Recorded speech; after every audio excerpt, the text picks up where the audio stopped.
Hello, everyone. Welcome, welcome. Today, Sing for Hope invites you to join us for an in depth look behind the scenes with top industry professionals from the worlds of theater, music, dance, visual arts, and more. Gain inspiration and learn practical steps for enriching your community and creating your own careers in the arts. We're so incredibly grateful to the Paul Foundation today. Sing for Hope's Paul Foundation Young Artist Resource Lab Careers in the Arts series is made possible by a generous multi-year grant from the Beatrice and Raymond Paul Foundation.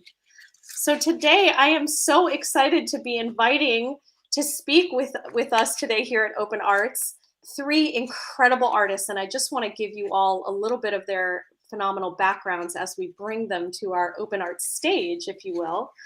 Kimberly Marable is currently performing in Hadestown on Broadway.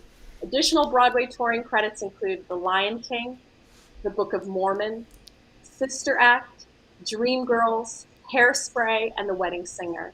You can hear her as Lorelai in the new Netflix anime series Cannon Busters. In 2012, Kimberly co-founded Broadway Serves to connect theater professionals with community service opportunities. She is a graduate of Dartmouth College. Welcome, Kimberly. Additionally, we have Andrew Mayer. Andrew is a stage and screen actor.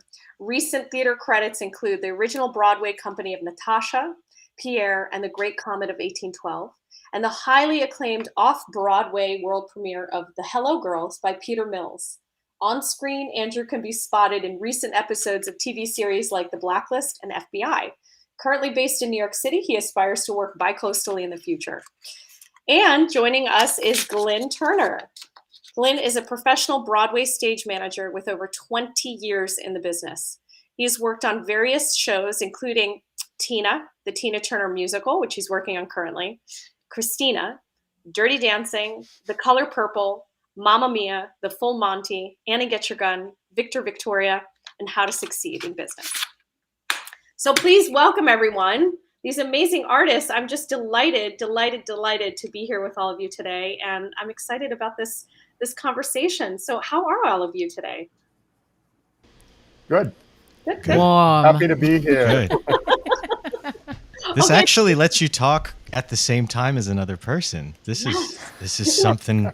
This is like almost like being there, but not. It's like beyond the Zoom room. Well, I know. Beyond the Zoom. It's coffee in a cafe in 3D, but not. So I would love to just know how you all got started and where you're from, and just tell us a little bit of about your backgrounds and what drew you to your particular career in the arts. And I will start with Kimberly. Sure. Hello. Thanks for having me, first of all of us. And I'm from Brooklyn, New York, actually, originally. And yeah, Brooklyn girl. And yeah, I would have to say I've known from the womb that I wanted to be a performer. And so a lot of my performance interactions and experiences started very early on in my life. Whether it was plays at church, or, singing in the school choir, or things like that, or making up songs on the bus, much to my parents' chagrin. But yeah, I that was really my start, was just expressing and sort of living in that passion of wanting to be in the arts.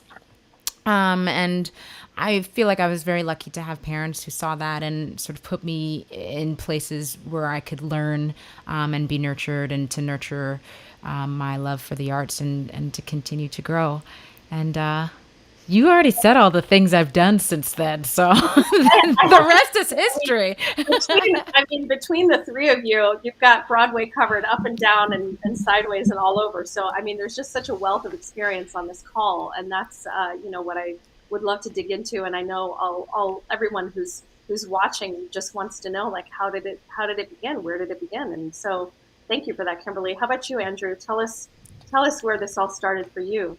Well, I not to steal Kimberly's thunder here, but I think I I just before the womb knew that I wanted to be a performer. Just before. When you know, you know. When you know, and it's not a competition, but it was, But, but it's a competition. So yeah, of course.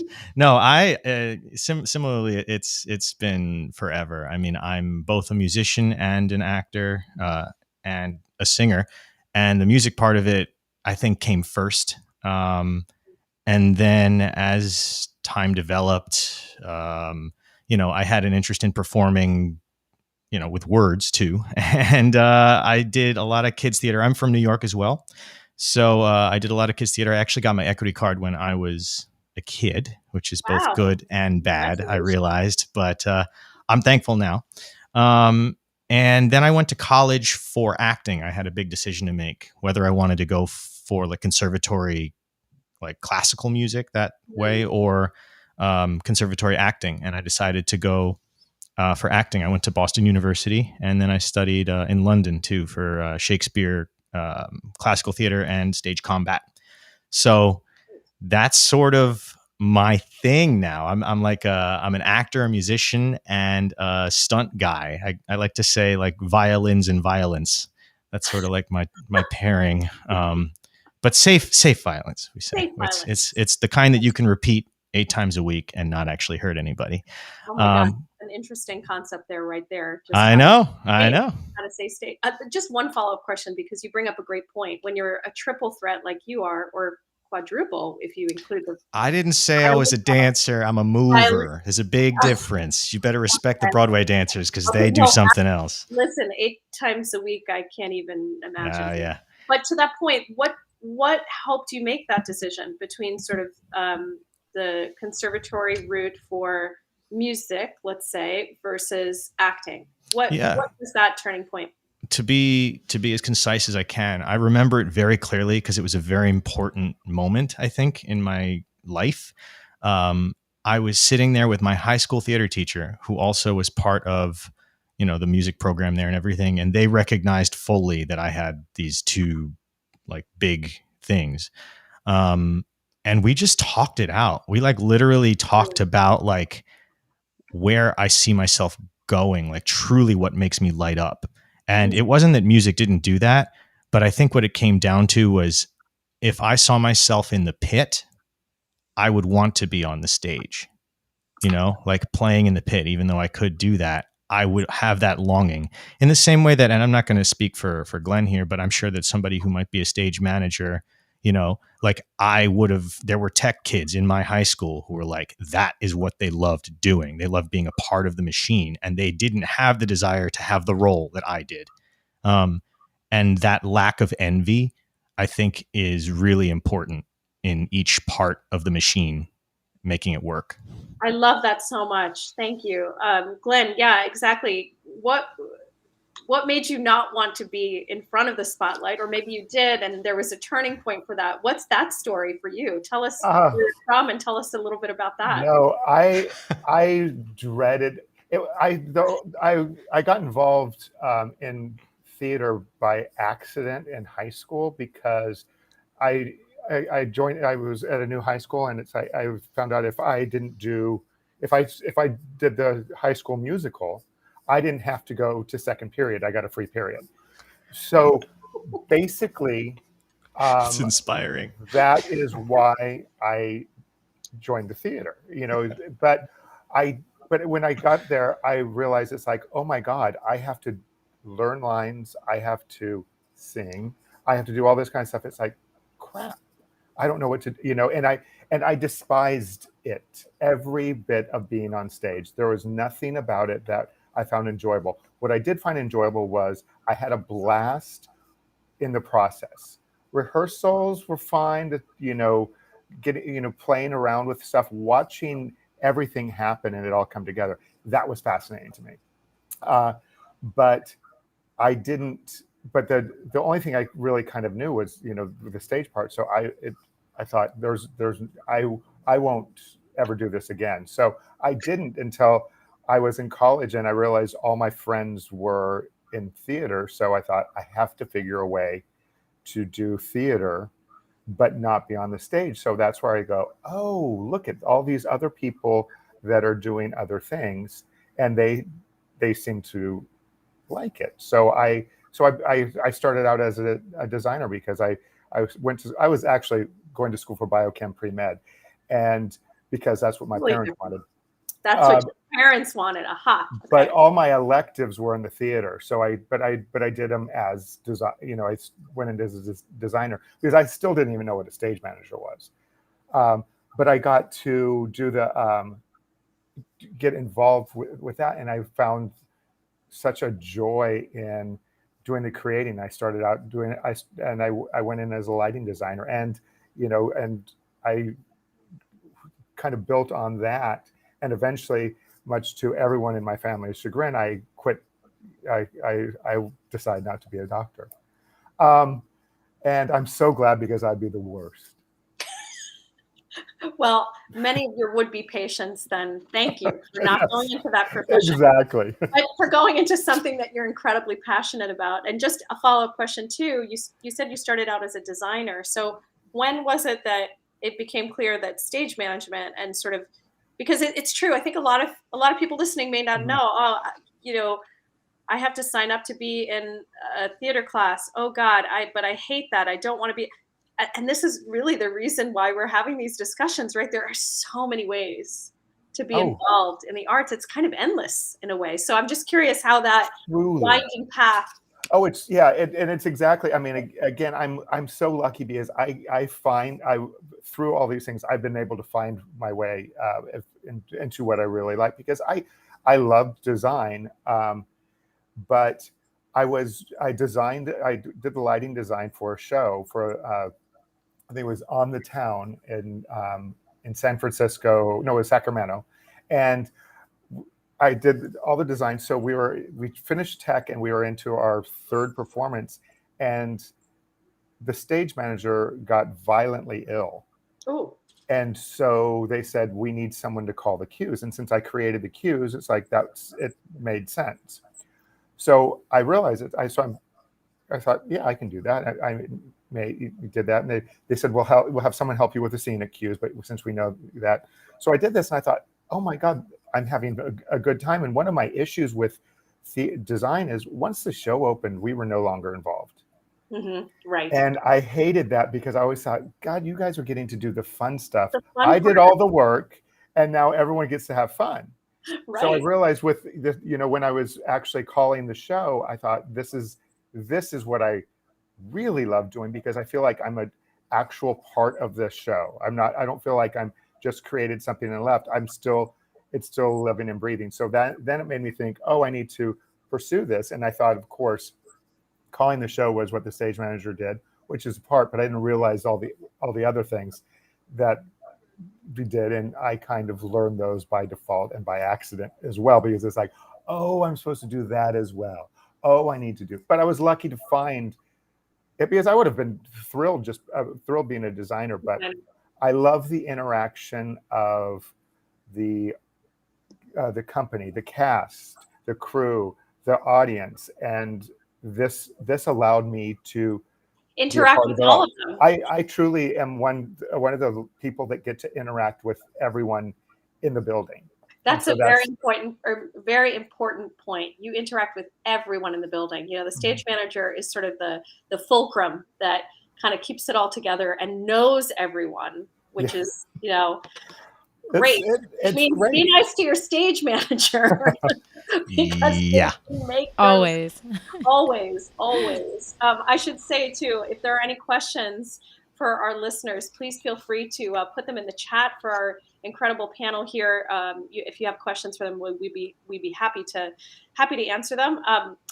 My next question for you all is, what does your day to day look like? I know with the pandemic, it's needless to say, the arts industry has been brutally affected. But in the pre-pandemic, and maybe even a little bit now, can you tell us a bit about what your day-to-day looks like? What is life as a star? What is it like? How do you prepare? What's your creative practice? How do you stay healthy? What are all those things that sort of make your day a success? And Kimberly, we'll go back to you to answer that. Sure, because I'm a star. Yes. That was excellent, Brie. The shoulder. Yeah. So, um, you're absolutely right. The pre-pandemic and current pandemic life, certainly many ways different, but also in many ways the same, which is that a lot of artists, myself included, are hustling all the time. And so it's about trying to find different means of income, or if it's about like finding ways to really engage in other interests we may have. Um, I study kung fu, so 3 times a week I'm doing kung fu for 2 hours. Wow. But it's also a way to stay like physically active, and to make sure that my body is in show shape. And then it's also about, preparing, if you're in a show, preparing your instrument for what you have to do for 2.5 hours, and making sure that you're rested, that you're hydrated, that you're warm and limber and ready to go. I And mean, just because you've got a degree doesn't mean you have to stop taking lessons and work oh on my your craft. gosh, the What learning does never that stops. mean? The learning never stops. But I truly believe that, especially with this profession, with this industry of the arts, but really with anything, if you found something that you love, the work doesn't or should not feel like work. The work is just a part of something that you love, and it's another way to be able to do something that you love. So I feel incredibly lucky to be able to go and take voice lessons because it's another opportunity to be able to sing things that I might not be able to sing in my show, or try this run that I was having trouble with some other time, and really master my instrument. So the short version of the answer to your question is, every day is different. Every day is about learning and really trying to take care of my body and my mind and my spirit, and making sure that I take every day one day at a time. Thank you for that. That's yeah, well said. Thank you. How about you, Andrew? Life is a star. It's well, first of all, I don't consider myself a star. I'm definitely still a student of the whole thing. But uh, as far as like a day to day, I mean, like today, right? So I don't know if you were on the email chain, but I almost had an issue having to be here because I had an audition that came up literally yesterday. Um, and luckily my agent was able to move it. They told me this morning, but like that's a perfect like little snapshot of the life, like yesterday Multitasking, I constant. didn't know. And then I'm like, how do I make it work? And, hopefully, but you just have to keep saying yes to everything within your power that you can do that's, healthy and and just keep, pushing forward for all the opportunities that you can grab, especially after the pandemic. I mean, to be honest, the pandemic for me was like kind of, at first it was nice because my body was so tired, but it got old. I thought we were going to be back last September. At first I was like, oh, maybe the fall, but fortunately in April and even a couple of gigs last fall, I do a lot of events and as a musician, so that's my survival job. I get to Mhm. perform for like my day job, which is kind of cool. But they scaled back these like huge 10-piece, 12-piece events to like duos and trios. So I got to do a couple of those. I got to keep that part of myself alive. But really now we're just starting to get into like coming back. And so I have to remember, how does this all work? And I devoted most of the time, speaking of studying, pretty much the entire time during the 18 months that we've been at it, or however many months, to all on camera training.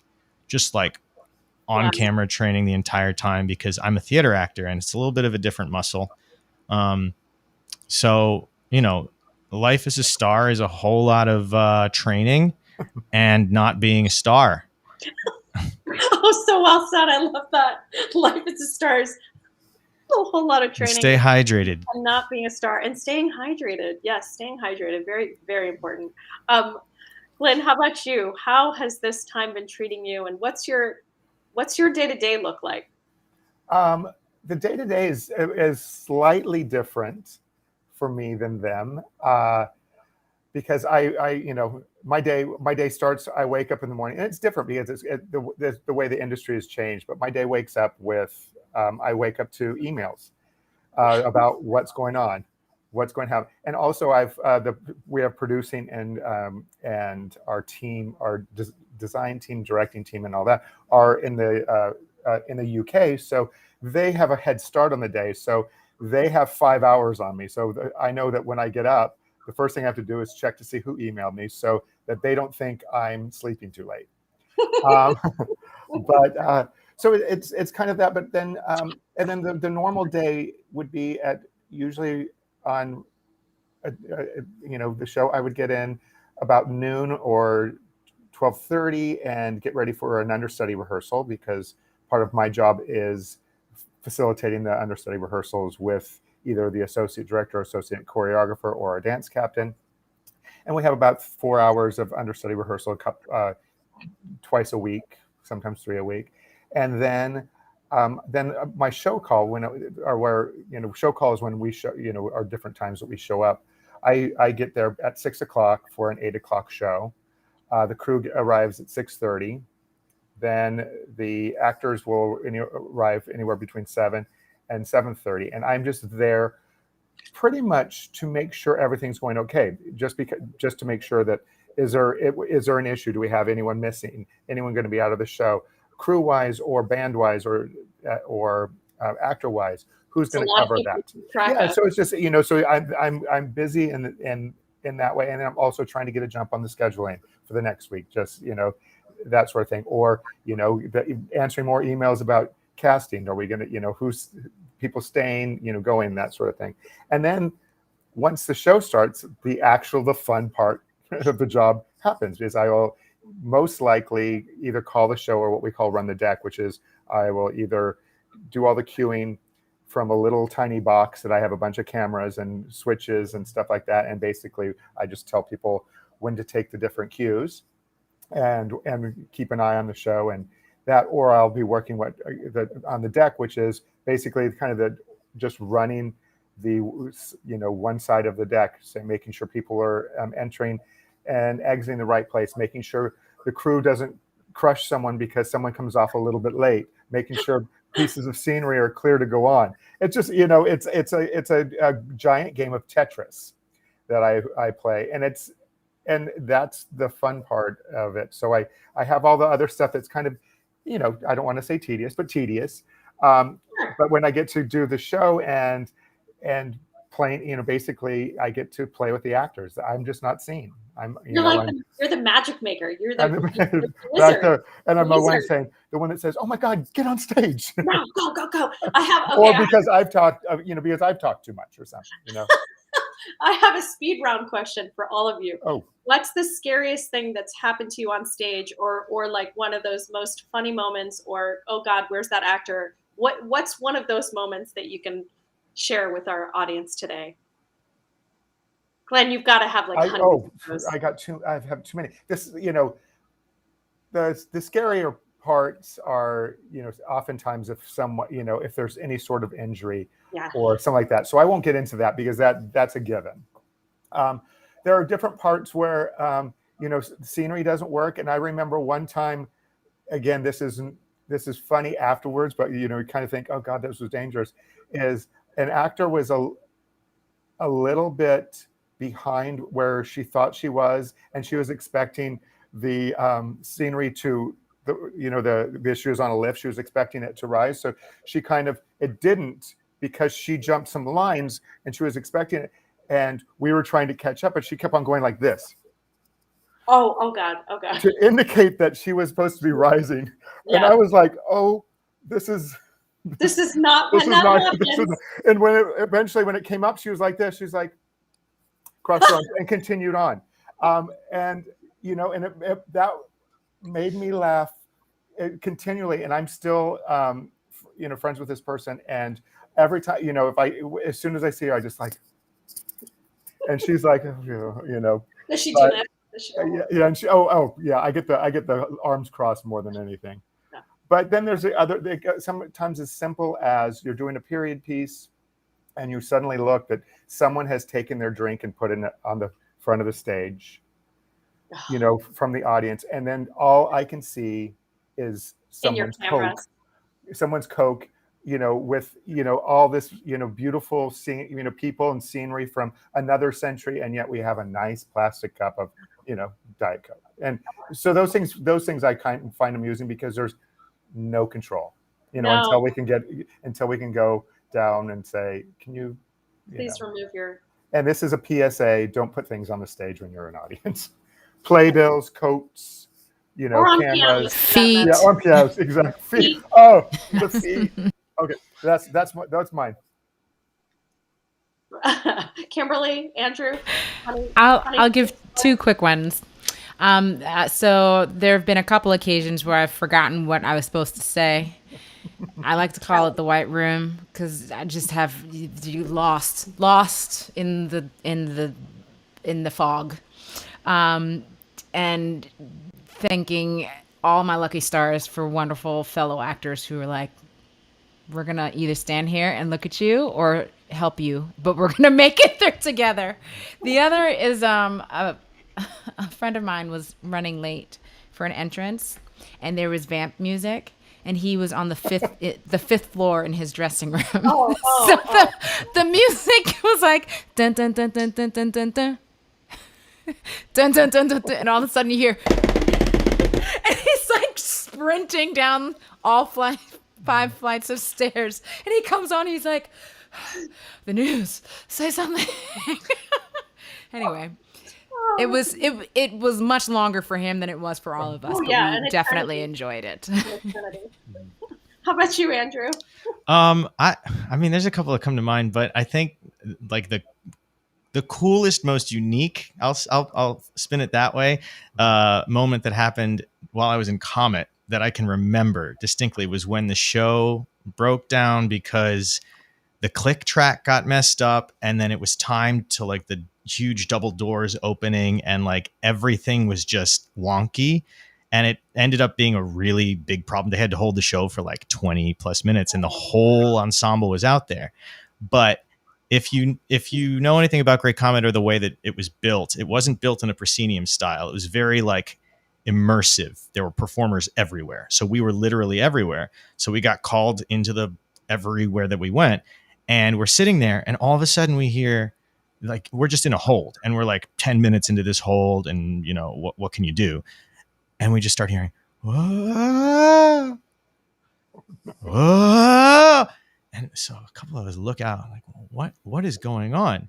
And the audience can see itself because some people were on stage, some people were, and they had started doing a stadium wave. The entire audience had started doing this around the Broadway theater, and were trying to carry it on as long as they could. So that was pretty funny. It's not a direct result of me, but that is definitely something that'll be stuck in my memory forever. During a 20-minute hold, they made the best of it. That's what happens. Speaking of live theater, I wonder if we could call on Kimberly or Andrew to give us a little bit of live theater right now. I'm going to ask Andrew to give us a little performance, if you don't mind. Is this a good moment? Is this a good moment? To be or not to be? That is the question. I love you. Yes, I'll do a song. Thank you, Andrew.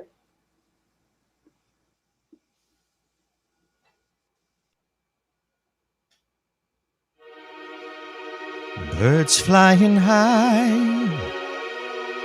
you know how I feel. Sun in the sky, you know how I feel. Breeze drifting on by, you know how I feel.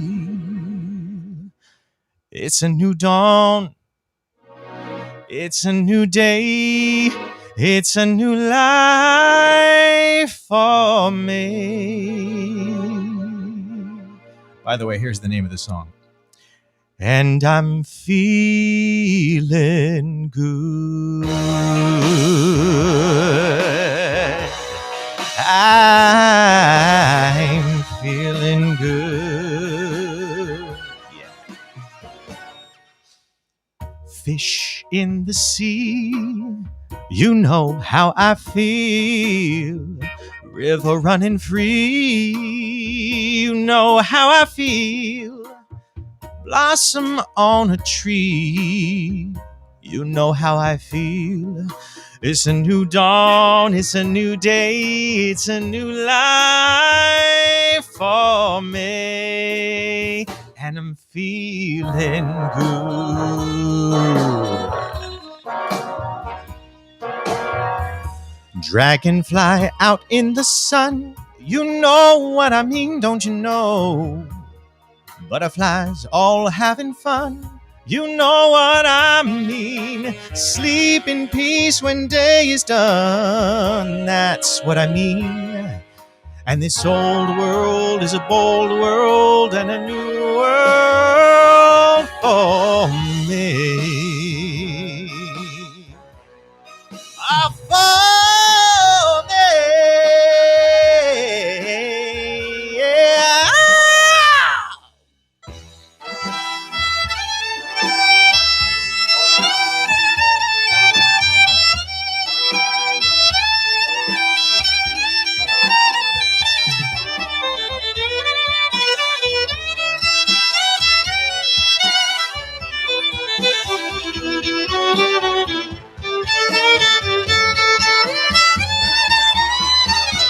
Stars when you shine, you know what I mean. Scent of the pine, you know what I mean. Oh, freedom is mine, and I know how I feel.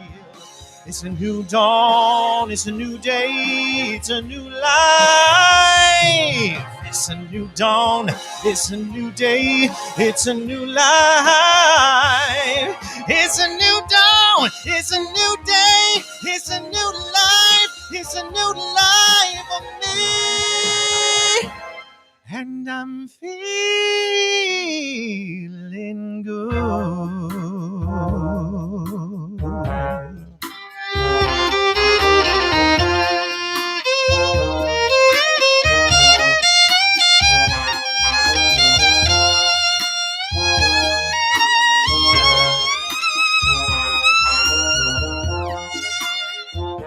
I'm feeling so good.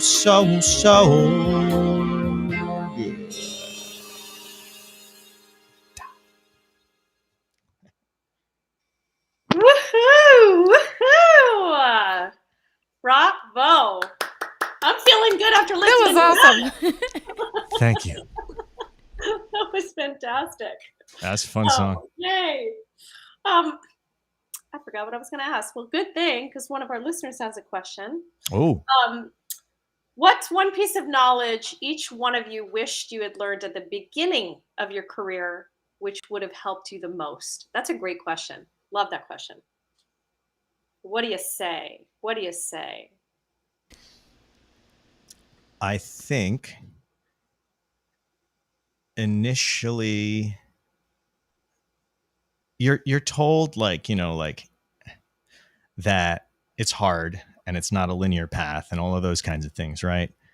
But I think what I'm discovering, which is even more important than that, is that though I'll speak for myself, though I need to love what I do infinitely, I also need to fully cultivate other parts of myself. I need to like love other things too in order to keep the fuel for the marathon going, because unless you're incredibly lucky randomly, it has nothing to do with skill or talent or hard work, just like randomly lucky, you are not going to be consistently, you know, starring in something. And those are the times when it's important to have other things that you love, other parts of yourself to cultivate. So more than it being a marathon, it's important to be a full human being. I think that's I That's the really love knowledge. that. That is some key knowledge to learn and understand, and I really appreciate you saying that. Yeah, it's a lesson I think anyone, not just in this industry, could learn and could practice. Kimberly, how about you? What would your what's the one piece of advice that would have been helpful to know at the I'm beginning? gonna I'm gonna do a big old yes and, because I could not agree more that it's important to be a full human being and to cultivate all the parts of you as a person, and also to commend you because you kept up all those violin lessons and all the things, and now you are able to do all of that. So it's super important to do that. Thanks, mom and dad, actually, for that one, because it wasn't all me. That wasn't discipline on me. Yeah. Shout out to mom and dad. Yes.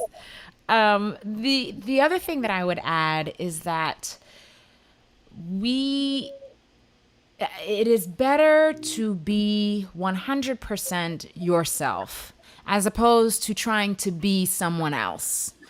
You will always be a second-rate version of somebody else, but you can only be a first-rate version of you.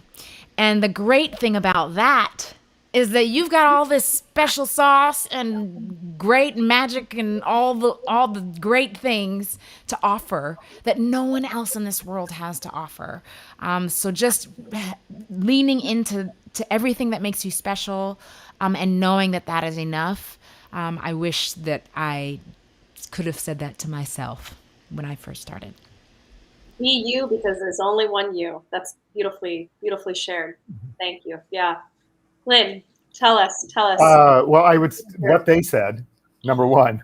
I mean, yes, it's exactly right. But for me, also, it is I wish I gave myself permission during my career in the early parts to enjoy what I was doing and not always judge what I'm doing and can be concerned with what's the next thing I'm going to do. Am I going to survive in this? It's the business can be overwhelming, but also to take the time to say, I need to just breathe and be a person besides just a stage manager, because we have to learn that the job doesn't define us. We make the job what we are, but it doesn't define us. And I would love to have known that earlier. I mean, I probably learned it when it was appropriate, but yeah, it would have been a little bit more enjoyable on the way up, because you rather than being worried about things, just sitting there and enjoying the moments. Beautifully said. We have one more song from the one and only Kimberly Maribel, and I'd love to share some really fantastic news with you all. I have permission to share this, that Kimberly Maribel is going to be joining the tour of Hadestown. So congratulations, Kimberly. We're so delighted for you. Thank you. Wonderful news. And I hope it comes to a town near me too, so I can come and say hello in person. Yes. I'm very thrilled. And it's with a role. So Andrew and I share a marvelous leader in our wonderful director named Rachel Chavkin. Yeah, she's the best. And I was telling her that this role, Persephone, is truly the dream role that I never knew I had until I met her. And so it's been a real gift to be afforded this opportunity to take her on the road. Yes, that's amazing. That is so amazing. I'm so happy for you. Would you grace us with a song? I will. And actually this song is from Hadestown. It's one of Persephone's songs. So we're just gonna go for it. Fantastic. It's called Our Lady of the Underground. I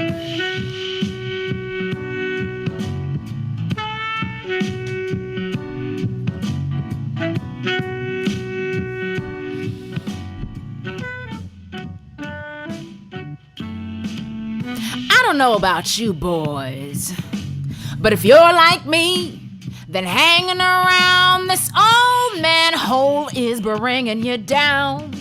6 feet under, getting under your skin.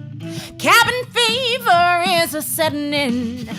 You're stir crazy, stuck in a rut. You could use a little pick me up.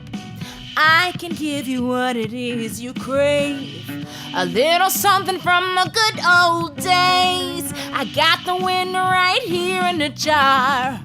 I got the rain on tap at the bar. I got sunshine up on a shelf. Allow me to introduce myself. Brother, what's my name? My name is Our Lady of the Underground. Brother, what's my name? Our Lady of Ways, Our Lady of Me's. Brother, what's my name? My name is Our Lady of the Upside Down. Want to know my name? I'll tell you my name. Persephone.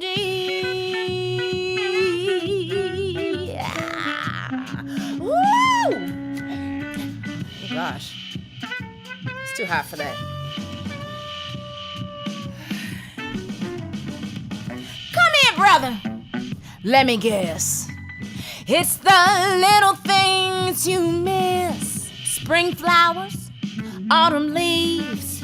Ask me, brother, and you shall receive. Or maybe these just ain't enough. Maybe you're looking for some stronger stuff. I've got a sight for the sorest eye. When was the last time you saw the sky? Wipe away your tears, brother. Brother, I know how you feel. I can see you're blinded by the sadness of it all. But look a little closer and everything will be revealed. Look a little closer and there's a crack in the wire.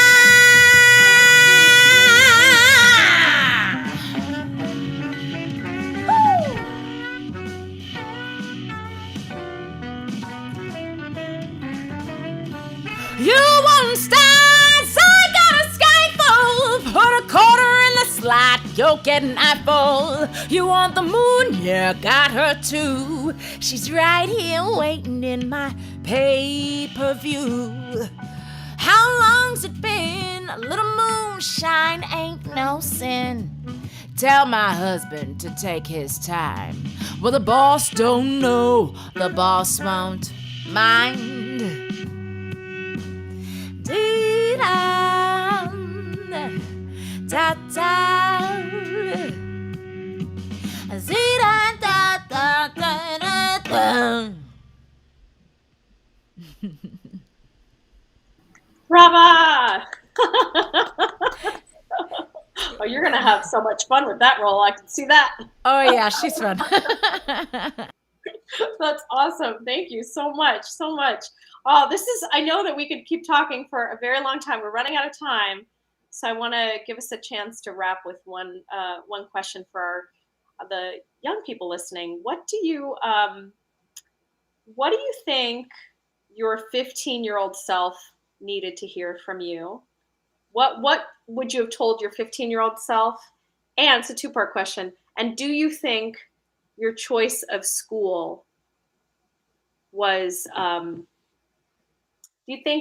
how did your school experience affect your career choice? And I know some of you already knew that that's what you were going to, because it was from the womb. But I know a lot of our listeners may still be on the fence, or they may have pressure from family, as Glenn did, to do something else. How do you sort of stay true to that? And how do you develop the core of your being? How do you know that? I'm sure we all have friends that we've gone to school with who had that choice, made a choice, maybe came back to the arts. I know I have. I can think of several people off the top of my head who were pressured by family to do something else, and then were like, "No, I have to do this. I have to do that because that's who I am." So I wonder what your stories are when it comes to that, and what your experience was, because I think that the teenagers listening have this intense pressure about what school they go to and what choice of study, particularly in these really uncertain times. So I'm just curious what, now that you're over that stage in your lives, what influence that's had for you all, and what advice you would give. I will go first. I mean, yeah, it's important to know, I suppose, what you want to do with your life, like within reason. Because I have like friends. I have a friend of mine who went to BU as an engineer, and then auditioned, and his sophomore year got into the conservatory program there for acting. And it's not an easy program to get into. It's like it's like a BFA. But that's the direction he went. And now he's done acting for a while, and now he's kind of going into production, which I guess kind of makes sense. It all makes sense in hindsight, I suppose. You can make it make sense, but in real time, as long as you're pursuing something that you feel like is cultivating your soul. I know that's a big thing to figure out, but it really should just feel good. It shouldn't be easy. There's a difference. It should feel good, and it should feel fulfilling, but it might not be easy. The last little tidbit I'll say about that is like, so for me, my journey was actually really this to musical theater. I don't even consider myself a musical theater performer, though clearly I am. I went to school for acting, like straight acting. BU is not a musical theater. There is no dance part of that. There is the stage combat movement part. I'm an actor and I'm a musician. So like musical theater, actor, musician, and I move. But that path just came from me pursuing the things that I like to do. Violin, piano, singing, and acting. And then those things kind of just mashed up because there were roles that happened to need certain things, and here we are. But as long as you're getting the training that cultivates the parts of you that you feel you need to explore more, I think that's the most important part of training or college or whatever. That's what you need to explore. If that's clear. I don't know if that was clear enough. No, that makes total sense. Yeah, thank you. Kimberly, what do you think? Yeah. So I went to Dartmouth College, which, they have a theater department, but at the time it was very much in transition, which I didn't know when I was applying. So I actually spent a lot of time writing papers. I was a theater and sociology major. They call it modifying. I made my own major. I didn't study both like full on. But yes, for all intents and purposes, double majored. But I didn't take any of the acting classes while at Dartmouth. I did the hip hop dance club and the Glee club, and took voice lessons. Like that was the extent of my musical theater training on a collegiate level. And the rest of it was truly just what Andrew was saying, finding the things that made me happy, that brought joy to my spirit, and allowed me to know, like, okay, what will make me happy right now? If doing the musical theater club, because we did one musical every 3 years with the department. So if doing the musical theater club's production of Jesus Christ Superstar was what was going to make me happy, then that's what I'm going to do. While I look over here to, this sociology class. And really just finding the opportunities to learn as much about everything as I possibly could. So regarding school choice, for me, I would say to all of you lovely teens out there who are looking at schools, find a school that where you can have a community of people that you want to be around, that you feel safe around, but also that allows for different academic opportunities. If they have a study abroad program, or if they have different clubs that you think are interesting. I actually ended up the year after I graduated, I was a company management intern because I wanted to learn, how the other side of things and how to get theater going. And then quickly realized and I want to be on the stage, but also trying new things is the other part of that. Finding new things to be engaged in and to explore until you find the thing that makes your heart sing. Oh, I love that. Things that make your heart sing. Then and that thing can change too later on. That can change. That can change, yeah. Yeah, exactly. Things can change, and I think what I would have told myself my younger self would be, number one, trust your gut and don't be afraid to change. Because I could have done things a little bit quicker if I didn't feel the need to just keep on pursuing what I didn't necessarily want to do. So there's that. But also, again, I wouldn't change anything because the way it happened was great. School-wise, I mean, school was great for me. I went to several schools, but I started out at Pepperdine and then went to the Cal State system into Long Beach and Sacramento when I decided to go into theater fully. I thought they had the design programs I liked, and then I went for stage management. I went for I went into a graduate program at UCSD. So I'm a California boy, but all that being said, school opens doors, and I agree with Kimberly. You have to be in a place that you will feel comfortable. Don't go into the place that you think other people want you to go to. Go to the one that you want to be. And finding a climate that's good is not a bad place either. But also for those, I mean, school is not necessary for what we do. So if you can't go to school, don't be discouraged. Or if you need to take a year off, don't be discouraged. Or just know that it's a tool. Everything is a tool, but you can also do this without going. If you don't have the opportunity to go to school or the finances, don't let that get in your way. You can do it just as easy as all of us. It's just a different tool chest. Beautifully said. I know we've run out of time. Like I said from the start, I knew that this conversation would go on and on with these amazing people. I want to thank everyone for joining us here at Open Arts today. My sincere thanks to these incredible artists who you will catch either on stage or backstage, depending on what show you're seeing. And I want to thank the support of the Paul Foundation once again. I'm Monica Eunice. I'm the co-founder of Sing for Hope. Thank you all for joining us, and my sincere thanks to all of you today for your incredible insights and wonderful energies. Thanks all for joining us. Check us out. Check out Open Arts. Thank you all. Yes. Thank you. Thanks. Bye. Take care.